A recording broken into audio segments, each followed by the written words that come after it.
Hi, everyone. You've got questions and we've got answers. Welcome to a very special live edition of BELA Asks, a subset of the Ethicast. Now, the Business Ethics Leadership Alliance, or BELA, is a global ethics and compliance community that provides exclusive access to helpful data, benchmarking, events, and other resources to advance your ethics and compliance program. One of the many resources of BELA is its concierge service, in which members can submit any question at all regarding ethics and compliance, and our internal experts will provide an answer, plus helpful resources with more information. It's really, really cool. Now, while we invite everyone watching and listening to join BELA, we also know that there is no competition in compliance. So that's why we're using this program to thematically respond to high-level questions from the BELA community for the benefit of E&C teams everywhere. And joining us once again to answer those questions is BELA Chair Erica Salmon Byrne. Erica, as always, it is terrific to see you. Thank you so much for joining us today. Oh, Bill, it is terrific to be here with you. As you know, and as longtime listeners of the BELA Asks genre of Ethicast know, I love coming back to answer these questions because it means that our community has them. Well, we have a terrific question for you today, and this is a board reporting question, and it reads, how can I improve or expand my quarterly updates to the audit committee? Yep. And I love the fact that we're doing this one as a live stream, Bill, for a couple of reasons. One, I know that we have a lot of people who engage in the LinkedIn live stream Ethicast experience with us. And they may very well, this time of year in particular, be thinking about this question. So I think it's a great question to be sharing at this particular sort of time in the traditional corporate calendar, because you're probably prepping for fall board reporting, or maybe you're thinking about what 2026 is going to look like. Maybe you have a new committee member. Maybe you even have a new committee chair, right? Maybe there's been some turnover in your leadership team. There are all kinds of reasons where, so this time of year might be a time where you start to think about, what could I start to do differently? So a couple of thoughts for our audience on this one. First, if you haven't already had a chance to take it in, please go listen to the wonderful webinar that our colleagues did along with a guest BELA member from Booz Allen Hamilton on board reporting, because Jody and Leslie and yourself had this wonderful conversation about how to think about that relationship. Because really at the heart of it, Bill, the audit committee, or whatever your committee is, right? It's often the audit committee. It doesn't have to be the audit committee, but it often is the audit committee. The point of that committee is for them to be engaging in appropriate oversight of the risk mitigation functions that you and activities that you are engaged in. For far too long, the only way they did that was by looking at hotline reporting. And that is simply insufficient, quite frankly, for a couple of reasons. One, your hotline reports are only going to be a fraction of what is happening across your business. It is a fraction of what your team is engaged in. And therefore, you are giving the board just this extraordinarily narrow slice into the activities of the program and the ways in which that program is attempting to mitigate risk. So the best companies that are doing this work right now, we see really thinking strategically about, okay, I have an annual cycle that my program goes through. It is working on different things at different times. If I were overseeing this program, what are the things that I would want to know about it on an ongoing basis? Would I want to know speed to completion of training, for example? Would I want to know how communications are going? Would I want to know whether or not the ethics and compliance team is at the table for M&A when M&A happens? Would I want to know how you are thinking about emerging regulatory risks? Would I want to know how you're utilizing AI? The answer to those questions, by the way, to every last one of them, is yes. And so think about the ways in which you can make sure that you are delivering information to your oversight committee in such a way that they're able to effectively discharge their oversight obligations for the program, and they're able to make sure that they are asking you smart questions, and you are then able to get the resources that you need. Because that's the other side of this puzzle, right? If you only give them hotline stats and speed to completion of closure and substantiation rates and those sorts of things, how do they know that you need more training resources, right? How do they know that you need budget to do a program assessment? You're not giving them a holistic picture of the program such that they can actually effectively help you advocate for the resources you need to do the work you have to do. I can see Yeah. you asked me a follow-up question, Bill, so I'm going to pause. Well, no, I guess this is more of a tonal question, but in that webinar that you referenced, one of the themes that came up that was so striking to me was how, board reporting. It's almost like when you and I talk about how we wish there was a better way to talk about speak up rather than calling it Yep. whistleblowing.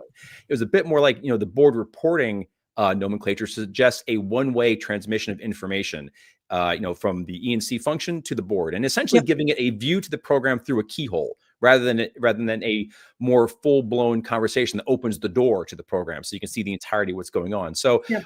to get your thoughts on the notion of all these best practices you spoke about and all those limitations you warned of, how do you see them as being part of this effort of creating a larger conversation and thus a stronger, a larger conversation with the board and thus a more robust relationship with the board strategically? Mhm. Yep. Yeah, I think it's a really interesting analogy, Bill. And now, of course, all I can picture is like, a board member down, like kneeling next to a door with their eye through a keyhole. Very, very, very, very visually engaging. Yeah. So, I mean, I think it's a really good point. Look, here's the way that I would think about it. I'm going to give you another analogy. Mhm. If Think of the relationship that you have with your oversight body, your oversight committee, in the same context that your other control functions think about their relationships. So think about the internal audit. What is your internal audit team's relationship like with the audit committee? And try to draw some inspiration from that. That's a dialogue, right? Controls, issues, et cetera, et cetera. It's a similar way to kind of think about the relationship between the ethics and compliance program and the oversight committee. And one of the key places to dig into that a little bit is going to be in your relationship with your chair. So we have a lot of data in the sphere about how the person responsible for running the ethics and compliance program, what their relationship is like with their audit committee chair. And I'm very happy to report that a majority of companies in the data set say that the person responsible for the program is meeting on a regular basis with the audit chair or oversight committee chair by whatever name it's called. And that's a really good thing for a couple of reasons. One, you've built that relationship. So when there is an emergency, you can pick up the phone and call that person. Mhm. When there is something that is going on, you're not introducing yourself to your committee chair for the first time when you call to say, hey, we got a complaint that came in that our CEO might be involved with a member of the executive team, right?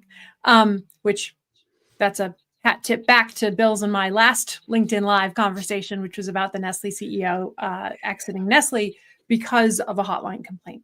Can you imagine being the person who had to like first make that phone call to the board chair or and the committee chair? Like you want that relationship well established before you have to make that phone call or draft that email. So think about, how do I establish a relationship with my committee chair? How do I make sure that I'm getting them the opportunity to weigh in on the pre-read? Can I sit down with them when I'm in my annual planning process, my annual planning cycle, and have a conversation with them about what they want to see from my reporting over the course of the next couple of years? That's particularly important if you are dealing with a new committee chair, right? You want the opportunity to have that conversation to understand, okay, let me brief you on what these reports used to look like.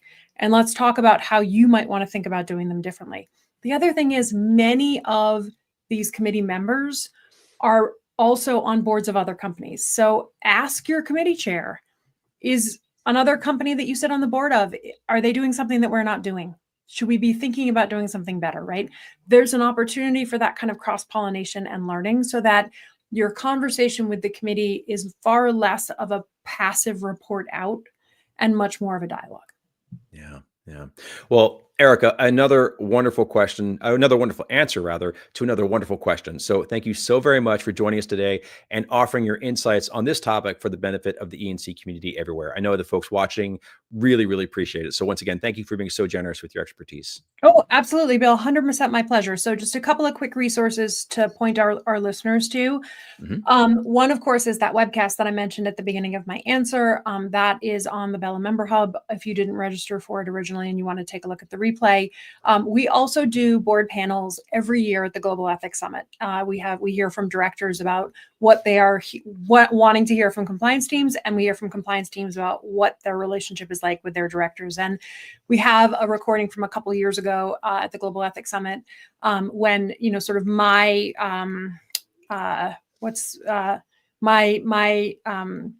squad, is it squad goals? Is that the phrase? Like if, when you're thinking of who you want to be in 20 years, Yeah.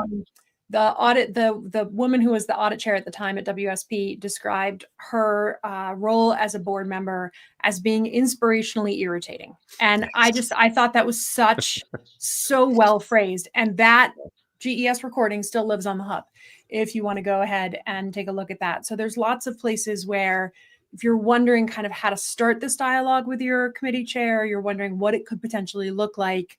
Those are some really, really great places to start. And then, of course, Bill, I have to say, if you haven't already subscribed to BELA Asks, I hope that you have gotten a sense of the way Bill and I run these short, quick little snippets every Friday, where you can hear what the BELA community is asking us about and hear what our thoughts are on it. So to all of you out there listening in to Bill and I, keep the questions coming, okay? Because that means I get to come back and answer them.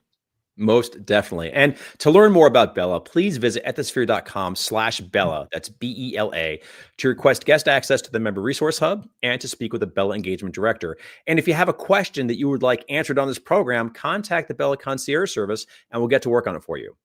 Well, this has been another BELA Asks episode of the Ethicast. So thank you to everyone out there for watching us. We hope you've enjoyed the show. If you haven't already, please like and subscribe, as Erica mentioned, to us on YouTube, Apple Podcasts, and Spotify. And also, please be sure to tell a colleague or two about us as well. It really helps expand the reach of the program. That's all for now. But until next time, remember, strong ethics is good business. We'll see you soon.